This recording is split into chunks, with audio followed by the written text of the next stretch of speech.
ไปออกสถานีวิทยุคลื่น92.25และสถานีวิทยุคลื่น93.75สเตอริโอเชียงใหม่เสียงนี้คงจะไปทั่วทุกสารทิศเมื่อตะกี้เดินทางมาลองเปิดฟังสถานีวิทยุ92.25ดูก็พอรับได้ในเขตอำเภอพร้าวพี่น้องญาติโยมทั้งหลายวันนี้อาตมาภาพก็เช่นเดิมถ้าออกวิทยุก็รายการปกิณกะแห่งธรรมะสพเพเหระแต่ว่าครั้งนี้ถ่ายทอดสดในการที่ได้รับนิมนต์มาเทศน์ทางวัดแม่แวนนั้นมีท่านพระครูเป็นประธานมีคณะกรรมการมีญาติมีโยมทุกคนนั้นตั้งใจจะรักษาไว้ซึ่งประเพณีวัฒนธรรมอันดีอันงามจึงได้จัดตั้งธรรมหลวงขึ้นก็เรียกว่าวันนี้วันค่ำจะฟังธรรมเนื้อมหาชาติตั้งแต่ทัศพรดีมปานธนพันธ์วรรณประเวศสุยกจุลพรมหาพงศ์กุมารบัณฑิตจักรพันธ์มหาราชปฏินครกันวันนี้ได้พ่อนานอาจารย์สะอาดซึ่งมาจากอำเภอสระพีพ่อนานได้มานอนเนี่ยเนาะนี่เบิ่นกับญาติกับโยมบางท่านก็นอนที่นี่แต่วันนี้ทุกเจ้าวัดหนองทองตื่นตีสองเข้าห้องน้ำเรียบร้อยจัดภารกิจตัวเองเรียบร้อยใส่ผ้าเรียบร้อยตุ้มผ้าเรียบร้อยขึ้นนั่งรถออกวัดมา2:30 นาทีก้อยมาถึงที่อารามพวงแก้ววัดแม่แวนนี่4:19 นาทีก็นานกำลังโอกาสอยู่นะแล้วก็ถึงเวลานานจบอาตมาเขาฟังลงรถเดินขึ้นมาสู่ณสถานที่นี้เป็นอาคาร2 ชั้นแต่ที่นั้นได้โทรคืนท่านพระครูตวาละเมื่อตอนบ่ายคือธรรมาภาพก็ว่าที่ง่ายเสียงก็ออกเลยนั่งอัดเทปธรรมะแบบพื้นเมืองอัดอย่างไรก็ถึงมาได้เทศทำถึงมาได้เดินทำถึงมาได้เอาแล้วเอาเล่าได้เป็น2 ชั่วโมงกว่าถึงเทศมาได้ก็เลยโทรมาหาสวาสเจ้าเจที่จะมาเทศทำกันสักวันบึงว่าตุโทรไปหาท่านพระครูวัดแม่แวนก็หมอตุลุงโดนนอกละตุลุงคงจะเทศก็ได้เสียงก็ยังมาออกผู้ไปตุกก็ตกใจได้สักบึ้งสักเมื่อปฏิต่อกับท่านพระครูออกคืนมาก็จัดตนอื่นเอเตอร์ผมคงมาไหวแล้วเสียงก็ยังออกนะญาติโยมทั้งหลายถ้าจะไปนั่งบรรยายนี้ได้ท่านพระครูก็บอกว่าถ้าอย่างนั้นก็ตามใจหลวงพ่อเถอะขอหลวงพ่อมาเถอะ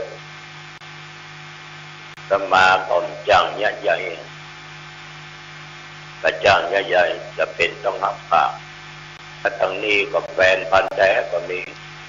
แม่น้อยมากกว่าวันนี้ยังมาด้วยกันญาติโยมหลายคนเป็นแฟนพันธุ์แท้ก็ชัดเจ สินใจมากับคนขับรถว่าจะได้เทศไม่ได้เทศบอกว่านึกเพราะว่าเสียงมันขึ้นมาไวแต่ทีนี้ญาติโยมสาเหตุที่นำมาเป็นวัดเจ็บคอไอคือไปบิณฑบาตโรงเรียนเทศบาลหางดงละอ่อนปันบาทสมาเทวรับบิณฑบาตจากละอ่อนตั้งแต่3 ขวบ 4 ขวบขึ้นไปก็เรียกว่าเหงื่อซึมเหมือนกันเอวไปถึงละอ่อนอนุบาล 2ละอ่อนปันปลายมีละอ่อนไม่ยิ่งคนเนี้ยสวัสดีครับหลวงปู่ปีใหม่นี้ขอหลวงปู่โชคดีนะคะให้หลวงปู่มีอายุได้120 ปีนะคะโชคดีค่ะเก่งๆรวยๆละอ่อนอนุบาล 2เอาโจกใจปันปอนธรรมาภาพธรรมาเขาว่าพรใดอันประเสริฐพรใดที่ลูกให้แก่หลวงปู่พรนั้นจงกลับไปเป็นของลูกนะข้าหน้าหักโตประเดี๋ยวเอามาม่ากับขนมใส่บาตรหน่อยต่อจากนั้นกลับมาวัดก็ไปงานข่าวดำทำพิธีตั้งเที่ยงไปถึง4 โมงเย็นเริ่มไอแล้วเย็นมาก็ไปเทศโดยเพิ่นเข้าทำวัดถวายหนทางเป็นกองสตางค์เป็นกองทุนสร้างวิหารประเทศหอมเพิ่นนะประเทศหอมเพิ่นเอากระสังนะติดวัดแต่ยอดได้เท่าไรน้องทองไม่เอาสมทบในการก่อสร้างวิหารวัดถวายโอ้เสียงยังดีอยู่นั่งรถถึงต่างๆไอขนาดมาถึงวัดดกยาเสียงก็ออกระยะโยมแต่ว่านี่เสียงเป็นหายแต่นะอันนี้ก็วันนี้กินเทศไปที่ก็จะไปเนอะจะไปเล่าก่อนเอาเด้อแต่ว่าอย่างนี้ทุกเจ้าเนอะเพราะนั้นลูกนี่จะไปแวะไม่ริมอยู่นะประเทศงานศพที่ไม่ริมอยู่นะโอ้คืนนั่นนะเอามายอมเมื่อคืนออกอุบามาเตอะหลวงปู่มาเตอะตุลุงมาเตอะเทศประจ้างถึงจะตานมีหลวงเอามาได้เดี๋ยวเขาตานนะน้องจังมันเถอะเว้ยจะตายคาทำบ้านก็จังมันเถอะนี่นะแต่นึกในใจอย่างนั้นนะโยมทำเนื้อมหาจารย์สาเหตุที่มีการได้รับรู้เรื่องมหาจารย์เวสสันดรชาดกเนี่ยมันเป็นจาตุหนึ่งของพระพุทธเจ้าในพระเจ้า10 จาตุจาตุเก้าเทมิยะจาตุที่10คือมหาเวสสันดรท่านทั้งหลายเอาจะถามสภาทั้งหลายว่าตุเจ้าตนใดเทศก่อนเพื่อนหรอมหาจารย์นี่ตุเจ้าชื่ออย่างเขาเทศคนใดตอบได้เขาจะแบ่งมะพร้าวตรงหน้าจะแก่นไปเป็นคนเทศไปเป็นคนแสดงถ้าใจตุเจ้าเมืองเปล่าไม่ใช่ตุเจ้าหนองตององค์ที่เทศก่อนคือพระพุทธเจ้าเทศที่ไหนเมืองไหนเทศที่นิโคธารามเมืองกบิลพัสดุต่อเมื่อพระพุทธเจ้าและภิกษุสงฆ์ทั้งหลายได้เสด็จมาจะเยี่ยมหมู่ญาติและพ่อเพิ่นคือพระเจ้าสลีสุโธทนะทีนี้ญาติโยมเพิ่นต้อนรับกันที่นิโคธารามเพราะมันกว้างต้นไม้ประรุ่งรื่นหมู่ญาติทั้งหลายอันเป็นผู้เฒ่าผู้แก่เสนาอามาตย์ ว่ายิงว่าใจก็โอ้กันว่าเอาเนี่ยอายุนับกว่าพุทธเจ้ากว่าสิทธัตถะเอาไม่ต้องไปต้อนรับก็ไม่ต้องไปกราบไปไหว้อย่างเขาลูกเอาหลานเอาละเอ็กละอ่อนตากันไปต้อนรับว่าแล้วเขาก็สั่งขึ้นละอ่อนจึงไม่ยิงกระจายลูกเต้าหลานเลยไปรับพระเจ้าเมื่อพระเจ้ามาถึงเนี่ยญาติโยมพระโหตันตีว่าญาติโมเนี่ยทิฏฐินักมานะนักทิฏฐินักมานะนักก็เลยเข้าฌานขึ้นไปบนอากาศปล่อยผงธุลีต่างๆที่แปดเปื้อนฝ่าพระบาทตกลงมาใส่เขาเวลานั้นพระเจ้าสลีสุโธทนะอันเป็นอัศจรรย์ก็เข้าไปกราบพระพุทธเจ้าการกราบพ่อที่กราบลูกมี3 ครั้งซึ่งเกิดมาได้3 วันพระมารดาเอาไปเฝ้าฤาษีพระองค์แสดงฤทธิ์สยองขึ้นไปอยู่บนเศียรฤาษีพระเจ้าสลีสุโธทนะกราบเป็นครั้งแรกครั้งที่2พิธีแรกนาขวนเอาไว้ที่ต้นไม้ว้าพอบ่ายเงาไม้ก็อยู่ที่เก่าที่เดิมกราบเป็นครั้งที่2มาครั้งนี้กราบเป็นครั้งที่3แล้วมี5 ฝน1 ตกลงมาซ่าฝนนั้นมีสีแดงดุจสีน้ำครั่งแต่ออกมาในหูกันครั่งมันเป็นสีอย่างใดไฟคัดเปียกฝนก็ตกใส่ไฟก็คัดเปียกฝนก็บติดเหมือนกับน้ำหยดลงใบบัวใบบอนซึ่งเป็นที่อัศจรรย์อย่างยิ่งผู้ภิกษุทั้งหลายก็ถามพระพุทธเจ้าว่าฝนตกกระพัดเนี่ยเคยตกครั้งนี้ครั้งเดียวหรือพระพุทธเจ้าก็ตอบว่าดูก่อนภิกษุทั้งหลายฝนนี้ไม่ได้ตกครั้งนี้ครั้งเดียวแต่ครั้งตถาคตความเป็นบารมีตานะบารมีญาติที่เกิดเป็นพระเวสสันดรฝนนี้ก็เคยตกญาติโยมว่าเจ้าอันปฐุมหิคือพระป่าภิกขุตนฉลาดเลยอาราธนาพุทธเจ้าแสดงเรื่องมหาเวสสันดรต่อไปนี้พุทธเจ้าจะเทศน์เนอะถึงใดก็ถึงงั้นนะเนอะ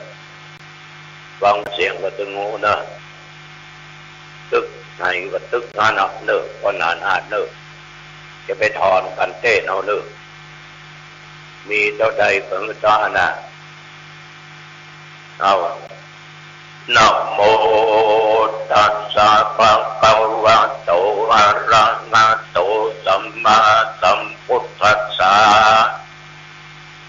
พุทธเทวะลาภันนาเพติเอตังทัตตะกัปเปลาวะตุสัมเมอุปาเนสยาเนโกตาลาเมวิหาลันโตโปปัลลาวัสสังทัลลัมปากาติสิสัตตาวะโหนายะโกภะคะวาอันว่าพระพุทธเจ้าแห่งเราตนเป็นนายหมู่นำท่านเข้าสู่นำมันตะมหาเดลปานเมื่อพระยังสติจำลันอาศัยซึ่งเมืองกัปปิลวัตถุราชธานีเป็นที่โคจรนินาเดินเป็นที่บาทยังอินดียาโบตั้งสี่ก็เป็นไปในนิโคตาลามแล้วก็ผ่านโลกซึ่งกิริยาอันตกลงมาเอ็นหาผลโบกันละเธอเป็นเกศแก่ญาณปัญญาแล้วจึงปวัติเทศนาบังหาเวสสันดรจาดกอันนี้อันมีคาถาบัดคนว่าพุทธเทวลาวันนาเปโอปตินิทานกิการอันพระพุทธเจ้า จะได้เทศนาผู้ที่มีปัญญาเพิ่งรู้ดังนี้เถอะพระพุทธเจ้าแห่งเรากันว่าตัดปัญญาสัพพัญโยเป็นกูแก่โลกแล้วปะโถนผ่านแล้วก็ไปเทศนายังธรรมจักกับปวัตนาสูตรแก่ที่ป่าอิสิปัตตนะมิกตายาวานอันมีในเมืองปาลาณสีก็มีบรรออกพรรษาและก็เข้าไปสู่เมืองราชเกหนครยังอยู่เสียงเลือดดูนาเจ้าขาลูตันเยก็มาขออาราธนาพระสัทธามีมูกีนาสัพพะกัจจานอรหันตาจิบบุญโตนแวดล้อมเป็นพระเล็กวานพาก็เข้าไปสู่เมืองกบิลลับวัตถุใหญ่เพื่อสังฆาญาติพี่น้องโดยเจ้ากาลุตาเยติละวันนั้นแลในกาละนั้นดาวปัญญานินาสากัญญาลาตปานลีลาดมาชุมนุมกันว่าเอาทั้งหลายจับได้งานสิทธัตถะอันเป็นลูกหลานญาติอันประเสริฐแห่งเราแลแล้วเขาก็มาพิจารณาหาที่อยู่อันควรผู้ที่สำราญแห่งพระพุทธเจ้าก็แขวนกฎหมายว่าส่วนอุญญาณแห่งปัญญาตนพ่ออันชื่อว่านิโคทารามควรถูกเนื้อเบิ่งใจว่าอันแล้วก็ปากันมาขวัดฝาดเปียวปัดปัดดามีมือถือกันตะปาลาดอกไม้จับปากันไปตอนรับพระพุทธเจ้าจึงใจเด็กน้อยเจ้าต้องประดับปาดาโดยเครื่องทั้งหลายทั้งมวลคือแล้วก่อนฉันแลก็ใจกลุ่มบ้านเลหนุ่มน้อยประดับปาดาชื่นจ้อยดิ่งน้ำคือไปตอนไปรับยังพระพุทธเจ้านินาทัดเด็กน้อยลูกเจ้าบ้านเจ้าเมืองส่วนฝัดตัวพญาทั้งหลายไปเมื่อไปโดนปูญาโดยกันดามาลาดอกไม้แล้วนำพระพุทธเจ้าเข้าสู่นิโคทารามวันนั้นแลพระพุทธเจ้ามีหมู่อรหันตาแวดล้อมเป็นพระนิพพานก่อนนั่งเหนืออาสนะอันเท้าพญาปูไปที่นิโคทารามวันนั้นแลเท้าพญาสากัญญาราชเขาทั้งหลายมีมันหน้ากระดังแข็งโดยเชื้อชาติมหาสัมพันตลาดลงมาก็มาจากกันว่าสิทธัตถะนี่นายังนุ่มยังน้อยท่านเป็นหลานน้อยแห่งเราจึงจากกับพุทธิพุทธาลูกเต้าวัดสู่เจ้าจุงไปไว้พระพุทธเจ้าเถิดเนอส่วนวัตถุข้าจักนั่งอยู่ไปหลังว่าอันแล้วเขาก็บอกไว้พระพุทธเจ้านั่งอยู่วันนั้นแลพระพุทธเจ้าก็เล็งดูยังอัจฉริยะใจแห่งเท้าพญาทั้งหลายจึงลำเพิงในใจว่าญาติพี่น้องบอกไว้กูควรกูตถาคตญาติทั้งหลายได้ไว้กูควรจะแลว่างั้นแล้วโตนเกี่ยวก็เอาจตุตฌานอันเป็นเหตุปิญญาเดียวก็ย่อออกจากฌานสัญญองขึ้นไปสู่พื้นประตูอากาศเลียลายผายยังคงอันที่แปดพระบาททั้งปวงทุกลงสู่หัวตาปัญญาทั้งหลายแล้วก็ผายสำแดงอัจฉริยะอันเป็นลำน้ำไปลำน้ำลงเป็นคู่กันไปเหมือนปางเมื่อภูตถาคตได้กระทำในเมืองสาวัตถีที่ไกลต้นไม้ม่วงโตนชื่อว่ากันทะลูกค้าวันนั้นแลในกาลนั้นพญาสันติสุโธธนาตนปอ อัศจรรย์อันนั้นจึงกล่าวว่ากาแต่เจ้าโคเมื่อแม่นมอุ้มเจ้าโคเพื่อว่าจับมือไว้ปาตาเจ้าเลยสิเอาละเนอะพ่อก็ไว้ความบาดเจ้าโควนหนึ่งแล้วขี่ยาอันพ่อไว้เจ้าต้นแก้วเป็นวัดถมวันตาในวันผู้เขาพ่อก็เข้าไปนินานนอเอาเจ้าไปอยู่เหนืออาสนะอันมีสันติสวดสันติใต้ลมไม้จงโปกันว่าเสียงวันคำลมไม้งันนั้นก็บอกพัดอันนี้ไปไหนพ่อหันนัดใจเหลือขนาดพ่อจึงไว้พระบาทเป็นตุติยวันตา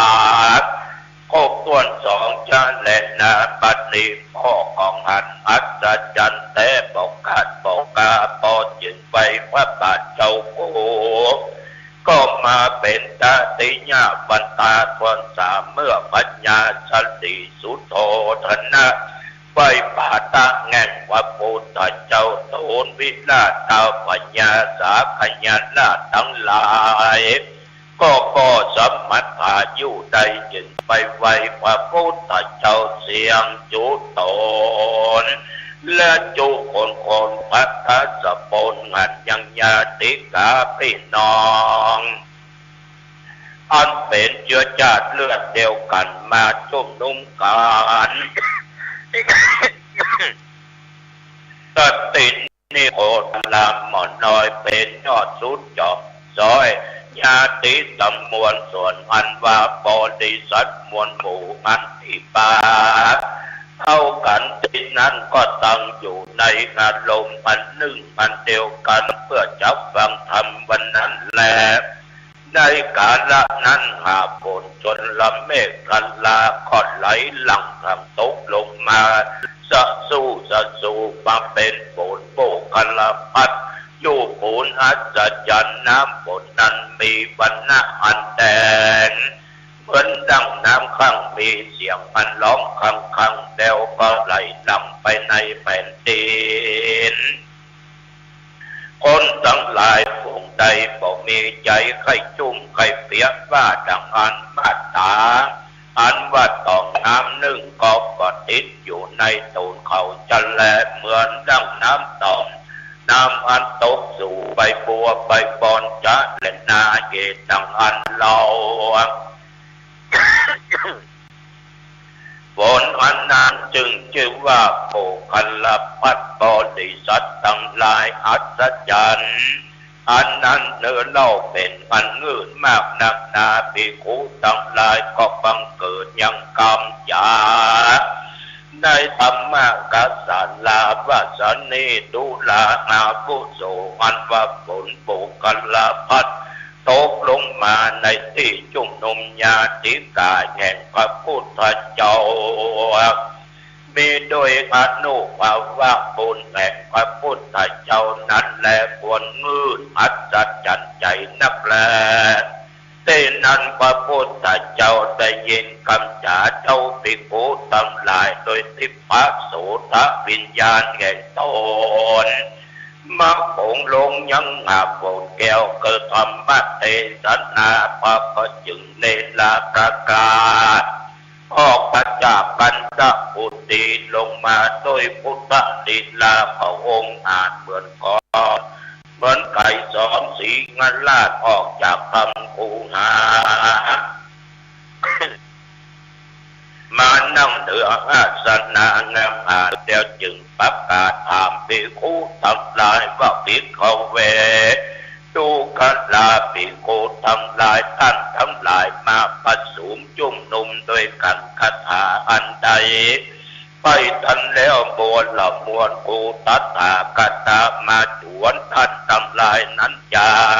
เมื่อนั้นเจ้าภิกขุทั้งหลายจึงขานว่ากาแต่พระพุทธเจ้าผู้กาทั้งหลายมาชุมนุมกันโดยคำจาเรื่องนี้แล้วพระตนแก้วสัพพัญโยกาว่าดูลาภิกขุทั้งหลายงามบุญผู้กัลพัดตกลงมาใน ในติจุ่มนมญาติกาปูตถาคตในชาตินี้ชาติเดียวก็มีเลยแม่ในชาติก่อนมาฝนโบกลพัดก็ตกลงมาในติจุ่มนมญาติกาเป็นน้องปูตถาคตปางเมื่อเป็นปัญญาเวสสันตละกันนั่นแหละพระพุทธเจ้ากล่าวเท่านั้นแล้วตูนแก้วก็คือโอกาสราธนาขอที่โคทั้งหลายจึงยออัญชุลีไว้ว่าผ่านเตข้าแต่พระพุทธเจ้าหาฝนโบกลพัดตกลงมาในที่จุ่มนมญาติกาเจ้ากูเมื่อก่อนก็บอกอ่อนปากดแก่ปูกาตั้งหลายขอเจ้ากูนี้นั่นนอจุ่มหายโพเตสันนาแจ้งแก่โสดปูกาตั้งหลายแต่เถินเนอเตนันนาพระพุทธเจ้าจึงนำเอามายังมหาเวสสันดรจาดกอัมบัตเตสนาวะอัตติเตปิเกเวสีวิรัตเถเจตุตัลลานาคเลสีวิมหาลัจจานามะอัมเบนะลัจยังกาเลสีตั้งนี้เป็นตนว่าภิกขเวทุกัลลาภิกขุทั้งหลายซึ่งตนนมและตนเผาในอาทิตการล่วงข้ามนานมาแล้วเสียงจิลการมีปัญญาตนหนึ่งเจ้าว่าสีวิมหาราชเสวยราชการบ้านเมืองโดยจอบโดยราชทันสิบประกาศในเมืองเจตุตลานครอันมีในคงเขตเมืองศรีวิราชปัญญาตนดันหากในลูกชายก็คนหนึ่งมีชื่อว่าสนใจยันลาภกุมารเมื่อถึงการลาภวันราชาพิเศษเท้าบรมเอกติตาก็นำเอามาอย่างราชติตาลูกสาวพญามัทราชตนชื่อว่าพุทธตีแล้วก็มาเป็นเกณฑ์คือราชสมบัติทั้งหลายทั้งมวลแค่สนใจญาลาภกุมารทั้งอย่างนางพุทธตีก็เป็นอัครมเหสีแค่เจ้าสนใจกุมารวันนั้นแหละที่นี้จักจ่ายังบุญสมปานแห่งนางราชพุทธตีผู้มีปัญญาเบิ่งรู้ดังนี้เตอในเมื่อพระพุทธเจ้าตนชื่อว่าวิปัสสีเกิดมาสั่งสอนสัตว์ในโลกได้10 เก้ากับนับแต่ปัตตากับอันนี้คืนหลังยังมีปัญญาแต่ตนหนึ่งชื่อว่าปัญญาปันทุมัติลาอันเป็นปิตาราชแห่งพระเจ้าวิปัสสีได้เสวยราชการบ้านเมืองชื่อปันตุมัตินครในเมื่อพระเจ้าวิปัสสีอาศัยปันตุมัตินครเป็นที่โคจรเข้าสำราญด้วยกิริยาบททั้งสี่ในป่าที่ชื่อว่าเมกตายาวานอันเป็นที่เอื้ออภัยแก่สัตว์ทั้งหลายดังอันยามนั้นปัญญาตนหนึ่งก็ใจมายังดอกไม้ควรกล้านับว่าได้แสนคำกับตั้งแก้นจันแดงอันควรกล้านับว่าได้มาถวายปัญญาพันตุมัติกับตั้งแก้นจันแดงแก่ลูกสาวปัญญาพันตุมัติปุปีและดอกไม้คำแต่นางผู้น้องสองพี่น้องก็จึงจากกันว่าสันนิ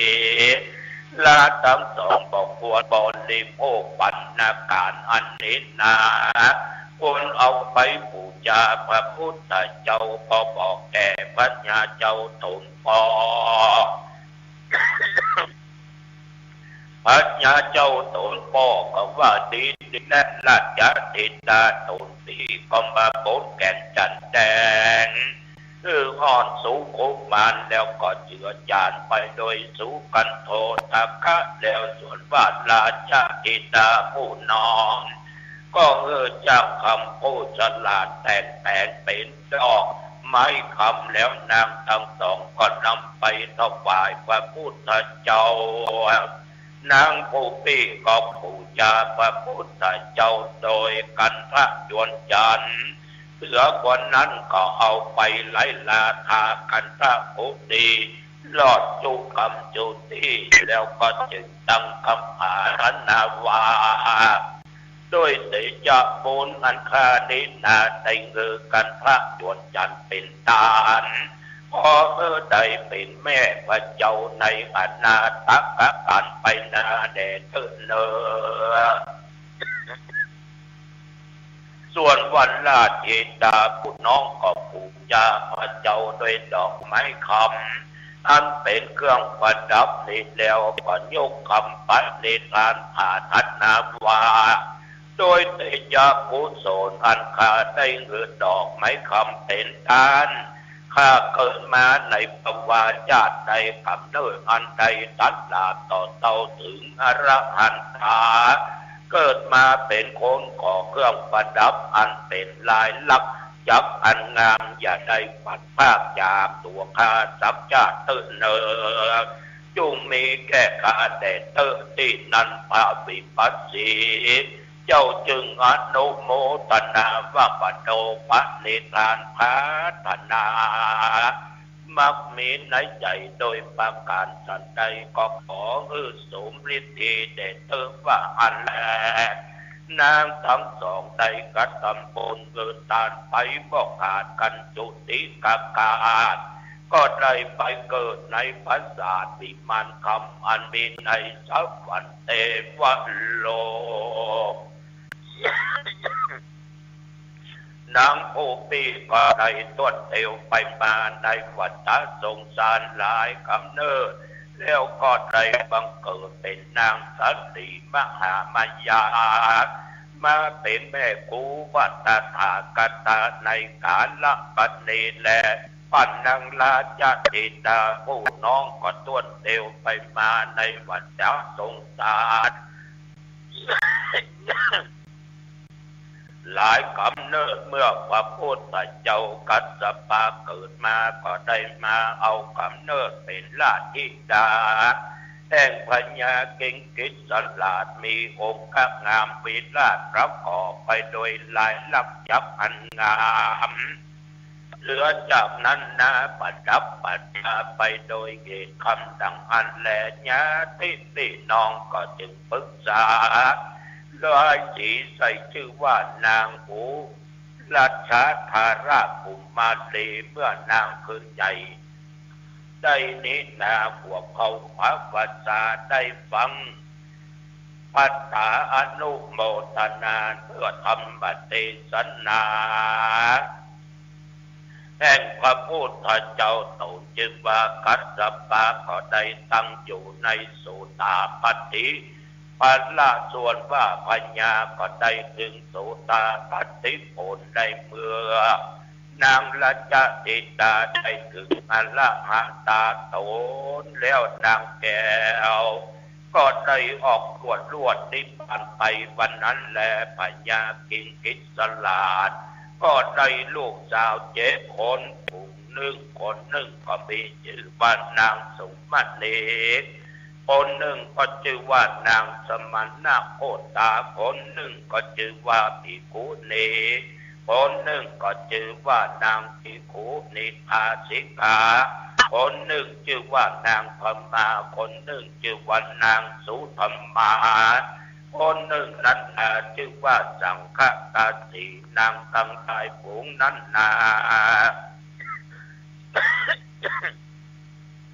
เมื่อเกิดมาพบศาสนาพระพุทธเจ้าเหล่านี้ก็มีชื่อดังนี้นางผู้เก่าก็มาเป็นนางเกมานางสมณโคตาได้มาเป็นนางอุปละวันนานางภิกขุณีวันนั้นนางก็ได้มาเป็นนางปัตตาจลานางภิกขุณีตาสิกาก็มาเป็นนางปัจจาโคติโคตมีนางธรรมาก็เป็นนางธรรมกินนานางสุตตมมาก็มาเป็นนางสัตลีมหามายา แม่ปูตถาคตและนางสังฆตาสี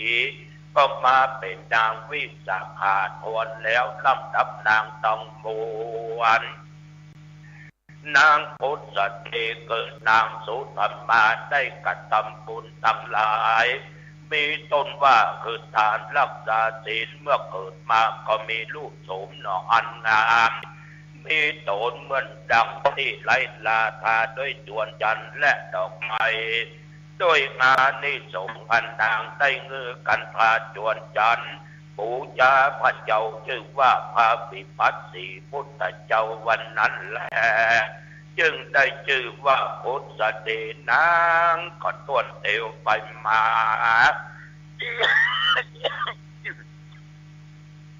ในวัฏสงสารยอดใจโดนหอดเนื้อนางก็ได้ไปเกิดในสวรรค์เทวโลกเป็นอัคคมาเกสีแห่งพญาอินสุรินเจ้าฟ้าก็มีแลในเมื่อปุพพนิมิตหาประกาศมีประทานว่าเสื้อมนมองเกิดมาผ่อนเหตุอันจับผ่อนเสียอายุแห่งนางเมื่อนั้นพญาอินตาโถนมีอำนาจรู้แจ้งเหตุชาติเทวีจึงเอานางพุทธเดชไปสู่สวนอุญญาณกับด้วยบริวารอันมายังนางแก้วราชพุทธเดชเมื่อนอนเหนือที่มันมีสัตว์สีสวดสติบทไหลโตนเองก็นั่งอยู่ใกล้แห่งนางก็จึงกล่าวว่าดูขันลาพุทธเดชที่จะเพื่อปอน10 ประการจุงเอาผู้นั้นจากสำนักของปูพี่ได้เนิ่นว่าอันแล้วโตนเขี้ยวก็เกิดปอน10 ประการก็จึงกล่าวเป็นคาถาอันมีมาในมหาเวสสันดรจาดกมีตนว่าพุทธติวัลวันนาเพวรัสสุทัสสะธาทะเลปัทพยาจาลุปปากิยังตุยงังปนัสโสปิยังดังนี้ดูกัลลาพุทธติผู้มีเนื้อโตนอันประเสริฐประกอบไปโดยองค์กะอันล้ำเลิศและเปิงใจปอนอันใดอันเปิงใจน้องลา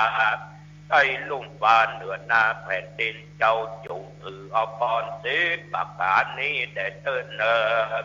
คาถาอันนี้ปัญญาเย็นตาได้หยาบกับด้วยนางละพุทธเดชที่อยู่เมืองฟ้าเหตุดังอันมหาเวสสันตลาธรรมเทศนาอันนี้ชื่อว่าตั้งอยู่ในเทวโลกและนางพุทธเดชรู้สภาวะอันตนจักตายจึงก้าวคาถาที่2ว่าเทวราชนะโมอาจะทุกขิงปาปังปะกะตังปัญญาดังนี้เป็นต้นว่าพระแต่มหาราชเจ้าขีญาอันไว้แห่งกาจงมีแก่มหาราชเจ้าเตอปากะทำอันใดอันขาดใดกะทำก็ชอบหอละไทยแห่งเจ้าโดยกายโดยพระโดยใจจึงกำจัดคือคาเขียนจากพระเทวโลกเหมือนดังอันที่ลมอันเกิดมีตัดต้นไม้อันใดเกิดเดือนนาพัดสุธาเกิดเท้าไปนัญญาพญาอินตารู้สภาวะอันนางโบกบาทปกกาคาดจากเมืองสวรรค์เมื่อนางจับใจกาคาดก็เตือนสตินางดังอันก็จึงกล่าวเป็นคาถา2อันว่านะเจวัตติกตังปาปังนะเมตวันสีอภิเยดังนี้เป็นเก้าพัทธิตูขันลาพุทธดีกับอันบดีบจอในหอรัฐไทยผู้ปีก็บอกมีสัมพันธ์ขีญาอันควรจับใจพัดพาจากกันนี้ก็จับมีแต่แล จุงอปร10ประการแต่สำนับแห่งภูมิมันจับบอกแกงทีแก่เจ้าทุกมันเนอนางราชโพสติได้ยินคำกินตาทีราชก็รู้ภาวะอันโตนจะตายแต่ก็สงสัยดังก็เล็งแลไปเหนือนาใต้ลุ่มว่าจมโปเมืองโคนก็หันเวจะโยนปัสสามนเทียนปัญญาศรีวิราชดูองค์อาจในนามควรแก่ตนจับอาธนาเป็นอัคคมเหสีแห่งปัญญาศรีวิราชจุงอนุวาสคาถาว่าพระลันเจเมอัโทสัพพะจัปปะปุตานามิสระดังนี้เป็นต้นข้าแต่มหาราชเจ้าผู้ใหญ่แก่เทวดาสองสวรรค์พระราชเจ้าเพื่อปอนแก่ข้าดังนั้นนักลีสวดสติจงมีแก่พระราชเจ้าเถิดพันว่าข้าตายจากภาคพระราชเจ้าไปแล้วขอคือข้า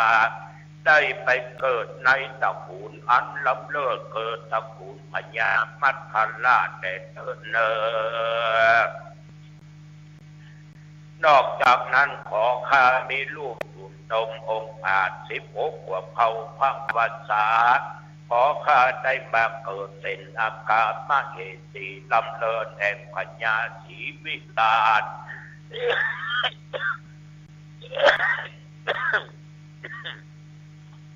ในปราสาทราชมนเทียนเกิดมาเป็นคนขอเมื่อข้ามีตาในผิวอันเขียวของงามดูจะดังตาลูกเนื้อและขอเมื่อข้ามีชื่อว่าโพสติดังเก่าอันหนึ่งขอเมื่อมีลูกชายโตนอันประเสริฐอันควรเลิศในต่างๆเป็นที่เข้าไปสู่หาแก่งยาจกวันนี้ผู้คนขอเป็นที่จุ่มนุ่มปู่ยาแก่เต้าปัญญาและลือยาผาโคตตัดลงยศแมวนักนั่งเดือดนาแผ่นดินประการหนึ่งเมื่อข้าได้ตัดลงกลางพระลูกเตาข้างขางท้องแก่ข้าอย่างลือส่วนโปนออกมาเยอะเพิ่งตึงประมาณเหมือนดังขาดธนูอันจ้างผู้ฉลาดหากเราคือมันโกนอันหนึ่งผ่านนันนมแห่งข้าจะได้เงยยานและได้ยอดผลแป้งอันหนึ่งขอผมแม่ข้านินาดำบริสุทธิ์เป็นมันงามโดดจนดังปีกแมงกับคำอันหนึ่งขอข้ามีเนื้อเกลียงอ่อนสุขุมมานเป็นประดุจดังสีคำงามของแผ่วก็มีอันเศร้าอันหมองอันหนึ่งคนมีโทษทุจริตกรรมอันต้องสันตกรรมในนาทักผูกเก่งข้าขอตัวข้าได้พูดปล่อยโพดจากมันทันลายอันว่าปอมทั้งหลายเจ็บการพงนี้จุงมีแก่ข้าแต่สัพโอพญากิตาเจ้าฟ้าจึงกล่าวว่าเยเตทัสสะวัฏาตินนามาจาสัพพังกสูมนาดังนี้เป็นต้นวัตถุลาพสติคนตะลงลักษณะคำนวณงามผู้ทวนจุประการปอนบอน10 ประการผงนั้นอันนางปาถนาเอาดำพันผู้พี่ก็จับปอนผงนั้นแก่เมืองนางสักได้ปอนที่ประกาศในมนุษย์โลกมงคลจันแลว่าอันวันนั้นก็มีจะเป็นนาธามัดทางประกาศเสนโตสัตตางางาเจตัมวัตตัวมักเข้าปาเตวะลาจาสุสัมปติปุสติญาว่าลังตัดตัวอนุโมทิตาวาสัพโพติดังเนภิกขเวดูกะลาภิกขุทั้งหลายคันว่าพญายินสุลินเจ้าฟ้าได้ชื่อว่าท้าวมัคควานก็โดยปุพพะโกหาน ตนเป็นผัวนางสุจดางามสะอาดได้คืองามว่าเป็นทานคันว่าเกิดปอน10 ประการแก่นางพุทธดีเลิศแล้วตนแก้วก็ยืนจมเย็นดีก็อยู่ในเวใจโยนประสาทอันงามวิลาศแห่งโขนก็มีวันทันจะแลนา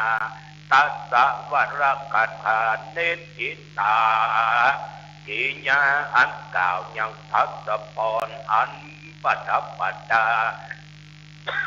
ไปด้วยพระคาถาว่าได้10 เข้าคาถาเทศนาก็สมเลสเด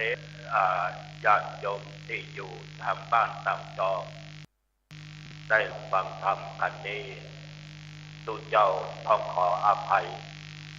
ที่เสียงแหบเสียงแห้งแล้วก็ไอไปโดยฟังธรรมไปโดยฟังเสียงไอตุเจ้าตัวเนออโรคยาปรมาลาภาความบ่มีโรคนับว่าเป็นลาภอันประเสริฐสิ่งที่เป็นจริงก็คือจริงแก่เจ็บตายเป็นเรื่องธรรมดาที่เราทุกคนเพราะว่าญาติโยมที่อยู่ทั้งบ้านทั้งจองญาติโยมที่อยู่วัดแม่แวนที่ฟังตุเจ้าหนองตองเทศก็จะเป็นเช่นนั้น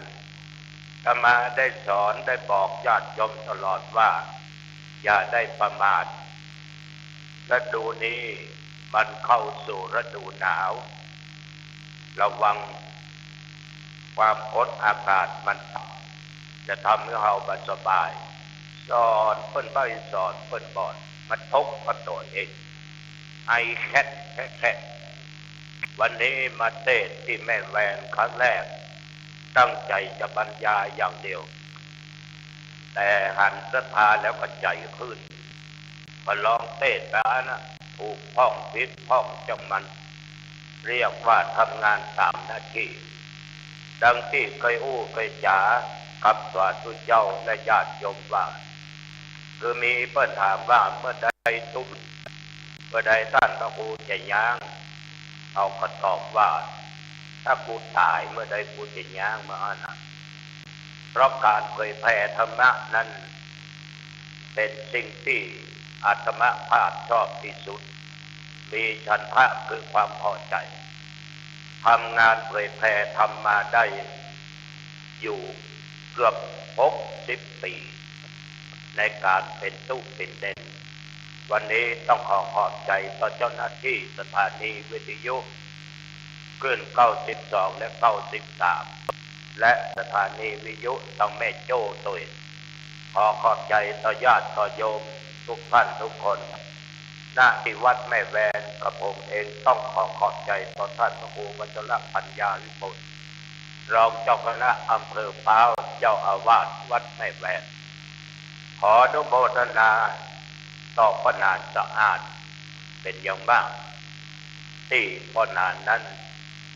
เป็นผู้อาจารย์ขับเคลื่อนรักษาไว้ซึ่งประเพณีวัฒนธรรมอันดีอันงามท่านทั้งหลายเราเอามาช่วยกันรักษามันก็คงมีภัยรักษาต่อไปเอาสังเกตที่นั่งฟังคืนนี้เวลานี้ส่วนมากเขาก็เป็นผู้ที่มีอายุสวจะต่ำกว่าสวเป็นนสก็มีน้อยสวนั้นจะมีนักธรรมาก็78ละพอนานสะอาดก็80 ปลายละเอา2 คนนี่เกือบได้กี่แล้วหรอลุงนานสะอาดก็เกือบโดนกี่แล้วอาตมาภาพก็เกือบถูกกี่ตอนที่จะบรรพรของฝากกับญาติกับโยมก็ออกไม่ออกเป็นเพราะเหตุใดให้กินหรือเท้ามัคควานนั้นจึงอยู่สูงสุดกว่าเท้าทั้งหลายในอดีตญาตินี่ญาติโยมเท้ามัคควานจะเกิดเป็นมานพคนหนึ่งเป็นคนมีจิตใจโอ้อ้อมอารีเป็นคนมีศีลมีธรรมใจคุณมันไม่ออกที่ฟังตุกเนี่ยที่อยู่บ้านแม่แวนเนี่ยอย่างเงี้ยสร้างถนนหนทางหรือเป็นด่านร่วมกับเพื่อนพ้องเป็นน้องชาวบ้าน เมื่อสร้างถนนเป็นตานแล้วด้วยบุญกุศลจึงปามนุษย์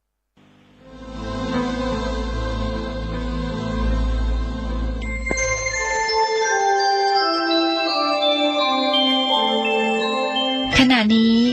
ท่านกำลังฟังสถานีวิทยุกระจายเสียง FM 104.5 เมกะเฮิรตซ์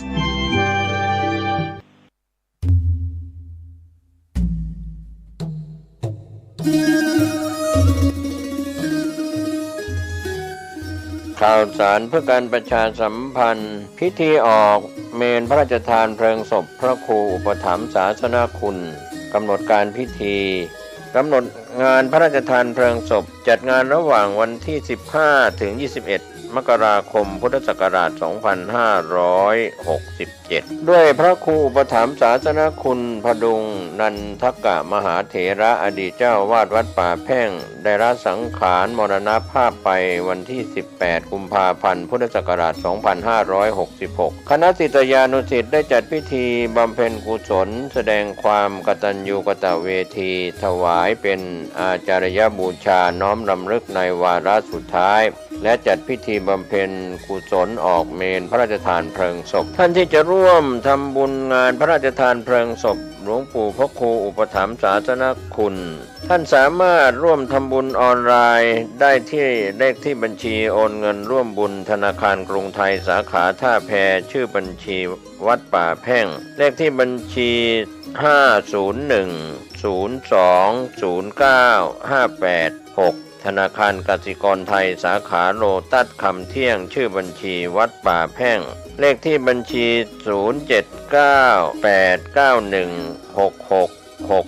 0798916661ติดต่อโดยตรงที่พระมหาประเสริฐพัทธจาโร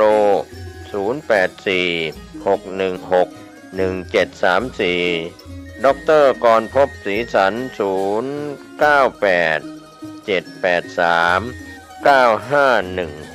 กำหนดการวันอาทิตย์ที่21มกราคมพุทธศักราช2567เป็นวันพิธีพระราชทานเพลิงศพช่วงเช้าวันอาทิตย์ที่21มกราคม 8 นาฬิกาพระภิกษุสามเณรคณะศรัทธาสาธุชนพร้อมกันณโรงเรียนเทศบาลวัดป่าแพ่ง 9:30 นาทีพระสงฆ์20รูปสวดอาทิตตปริยายสูตรมัคคนายกโอกาสเวรตาลและสุมาครัวตาลถวายทายธรรมรับพรแผ่เมตตาวันทานน้อย 11 นาฬิกาถวายภัตตาหารเพลณหอประชุมอาคารคุณธรรม 47 โรงเรียนเทศบาลวัดป่าแพ่ง 13 นาฬิกาจุดธูปเทียนบูชาพระรัตนตรัยนำกล่าวคำบูชาพระรัตนตรัยพระสงฆ์90 รูปสวดมาติกาบังสุกุลพิธีทอดผ้าบังสุกุลจำนวน100ไตรพิธีพระราชทานเพลิงศพเวลา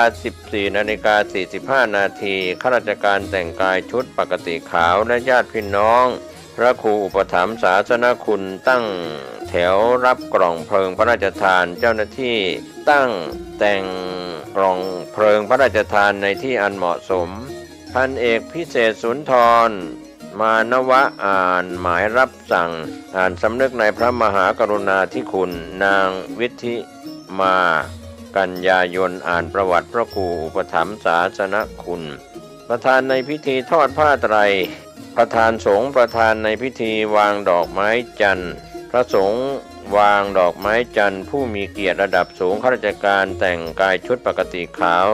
ชุดเครื่องแบบต้นสังกัดคณะศรัทธาสาธุชนวางดอกไม้จันทร์ตามลำดับเป็นเสร็จพิธีก็เป็นข่าวสารเพื่อการประชาสัมพันธ์ในกำหนดการออกเมนพระราชทานเพลิงศพพระครูอุปถัมภ์ศาสนคุณพดุงนันทกะมหาเถระอายุ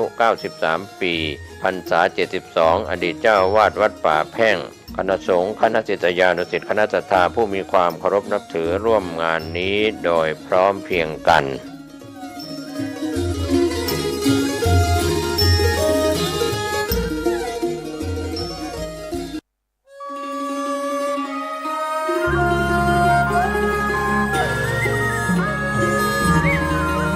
เนื่องในเทศกาลสีสันแสงสว่างแห่งความสุขประเวณียี่เป่งลอยกระทงเจียงใหม่ในปีนี้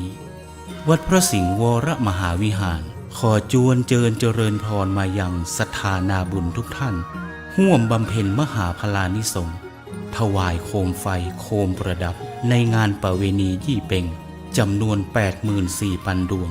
ตามจำนวนสังขยานับได้แห่งพระสัทธรรมขององค์สมเด็จพระบรมศาสดาสัมมาสัมพุทธเจ้าที่ได้ตรัสสอนสั่งยังเวนยชนและเพื่อน้อมถวายบูชาพระพุทธปฏิมาองค์เอกอ้างพระพุทธสิหิงพระสิงห์หลวงเจ้ากับทั้งจักได้น้อมถวายบูชาพระมหาเจติยะพระบรมธาตุหลวงเจ้าประจำปีกำจตามโรงงูใหญ่โคมไฟโคมพัดและโคมลอยนั้นเจ้าล้านนาใจเพื่อฮื้อแสงสว่างใจนำทางในยามค่ำคืนหรือเอาตั้งเอาแขวนไว้ในศาสนสถานที่เคารพนับถือในความศักดิ์สิทธิ์แห่งพระพุทธศาสนาเพื่อถวายเป็นพุทธบูชาธรรมบูชาสังฆบูชาตามความเชื่อความเลื่อมใสศรัทธาของชาวล้านนาที่มีวิถีชีวิตผูกพันในบวรพระพุทธศาสนามีการใช้ภูมิปัญญาจินตนาการประดิษฐ์เครื่องสักการะต่างๆสืบสานพัฒนาต่อยอดให้วิจิตรพิสดารยิ่งขึ้นแล้วนำมาวางตั้งหรือแขวนเพื่อบูชาสิ่งศักดิ์สิทธิ์อันเป็นอุดมมงคลที่ควรเคารพนั้นในวาระโอกาสอันดีงามที่เปี่ยมล้นด้วยความสุขนี้วัดพระสิงห์วรมหาวิหารจังหวัดเชียงใหม่ขอเจริญพรเรียนเชิญทุกท่านร่วมถวายโคม 84,000 ดวงเริ่มงานตั้งแต่วันพุธที่ 1 พฤศจิกายนพุทธศักราช 2566 จนถึงวันเสาร์ที่ 6 มกราคม พุทธศักราช 2567 เพื่อจันโลงสืบทอดพระพุทธศาสนาและวัฒนธรรมประเพณีอันดีงามนี้เพื่อให้เกิดความจำเริญมั่นคงรุ่งเรืองในชีวิตเจริญลาภเจริญยศเจริญใจเจริญยิ่งขึ้นไปตราบกาลนานนั้นแด่เตอสวา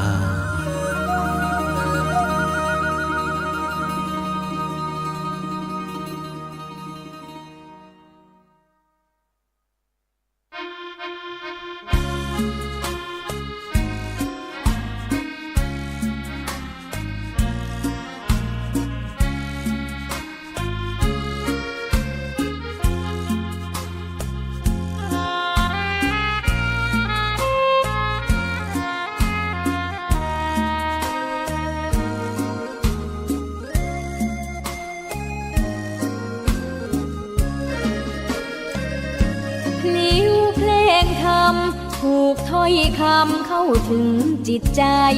ฟังรายการวิทยุเสียงใสส่งถึงใจไปสู่ปลายนา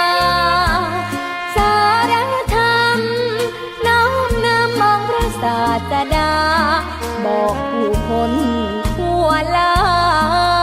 หันมาเข้าวัดฟังธรรม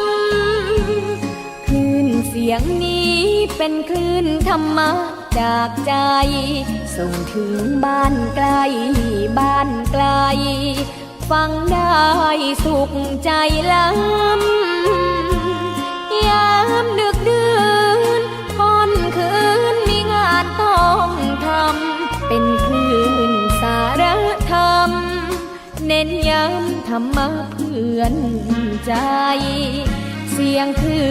นธรรมบอกหลักธรรมให้คลายความเหงาฟังเสียงธรรมะเบาเบาบอกเล่าถึงคนบ้านไกลสื่อธรรมะบอกลดละวางด้วยใจสื่อไปถึงสวงในเข้าใจหลักธรรมหลักดีพลิ้วเพลงธรรมผูกสัมพันธ์จิตใจร่าเริงฟังสาระธรรมะบันเทิงรื่นเริงในชีวิตยามวันว่างเดินทางไปเยี่ยมสถานีนัดพบกันน้องพี่วันนี้วันดี วันเสาร์สวดมนต์